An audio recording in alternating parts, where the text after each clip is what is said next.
يرجعوا تاني بعد ما يتم تعميرها। মুসলিম বিশ্বের অন্যতম শক্তিশালী সেনাবাহিনীর অধিকারী মিশর বহুদিন ধরে যেন ঘুমিয়ে। ঘরের পাশে ফিলিস্তিনের মুসলিম ভাইদের এমন দুর্দশাতেও তাদের নির্লিপ্ততায় হতাশ সবাই। তবে একটি ঘটনা নতুন করে আশা জাগাচ্ছে। তবে ঘটনা যাই হোক, গাজাবাসীকে ঘরবাড়ি ছাড়া করার আমেরিকা এবং ইসরায়েলের পরিকল্পনা যে মিশর বাস্তবায়ন করতে বাধা দেবে তা নিশ্চিত। সম্প্রতি সিনাই উপত্যকায় বিপুল সৈন্য জড়ো করছেন দেশের president Abdel Fattah al CC.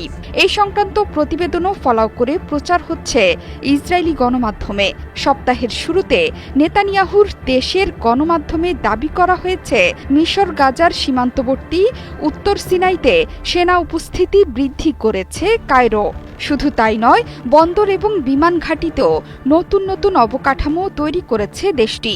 এ নিয়ে রীতিমতো ভয় পাচ্ছে ইসরায়েল। এই প্রসঙ্গটি কায়রো এবং ওয়াশিংটনের কাছে উত্থাপন করেছে ইসরায়েলি কর্তা ব্যক্তিরা।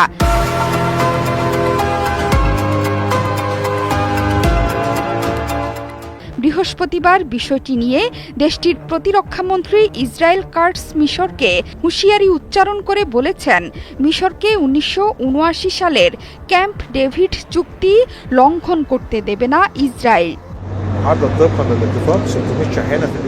যদিও ইসরায়েলের অভিযোগকে আমলে নিচ্ছে না সিসির দেশ মিশর। একজন জ্যেষ্ঠ মিশরীয় কর্মকর্তা মিডল ইস্ট আইকে বলেছেন, সিনাই উপত্যকায় কোনো লঙ্ঘন ঘটেনি। বর্তমান সৈন্য সংখ্যা এবং অন্যান্য সামরিক কার্যকলাপ মূল চুক্তি এবং পরবর্তী সংশোধনীগুলোর সাথে সঙ্গতিপূর্ণ। এমনকি একই ইঙ্গিত দিয়েছেন মিশরের সামরিক গোয়েন্দা সংস্থার সাবেক প্রধান এবং সামরিক গোয়েন্দা বিভাগের সাবেক উপপরিচালক জেনারেল আহমেদ ইব্রাহিম কামেল।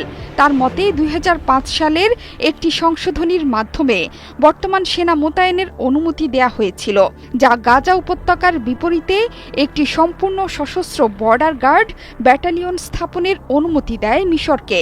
তার মতে ইসরায়েল মিশরকে সমস্যা সমাধানের মধ্যস্থতাকারী হিসেবে নয়, উল্টো সমস্যার অংশ হিসেবে চিহ্নিত করে বিশ্ববাসীকে দেখাতে পছন্দ করে।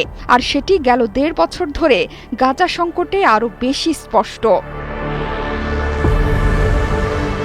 এই চুক্তির শর্তাবলী নিয়ে ইসরায়েলের সাথে ব্যাপক ভুল বোঝাবুঝি সৃষ্টি হয়েছে বলে মন্তব্য করেছেন মিশরের সামরিক কর্তা ব্যক্তিরা।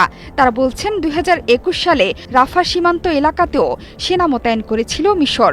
মিশরের অভিযোগ, এই ইস্যুতে উত্তেজনা তৈরি করে জাতিগত নির্মূলের পথ বেছে নিতে চাইছেন নেতানিয়াহু সরকার। একই কথা বলছেন ইসরায়েলে বসবাসকারী ফিলিস্তিনিদের অধিকার কর্মী আমির মাখুল। তার মতে, এসব উত্তেজনা সৃষ্টি করে ফিলিস্তিনিদের জোরপূর্বক বোমা হামলা করে মিশরের ভেতরে প্রবেশ করানোই ইসরায়েলের মূল লক্ষ্য। পাশাপাশি এর মাধ্যমে কৌশলগত লক্ষ্য অর্জন করতে চাইছে ইসরায়েল। এর আগে গাজা থেকে ফিলিস্তিনিদের উৎখাতের প্রস্তাব দৃঢ়ভাবে প্রত্যাখ্যান করেছে মিশর এবং আরব বিশ্ব। এছাড়া এই ইস্যুতে বিশ্বের সামনে নতুন প্রস্তাবও হাজির করেছে তারা। এমনকি ফিলিস্তিনিদের উৎখাতের বিষয়টিকে মিশরের জাতীয় নিরাপত্তার জন্য রেড লাইন হিসেবে চিহ্নিত করেছেন মিশরের president Abdel Fattah al CC. Zohra Chowdhury সেতু, 71।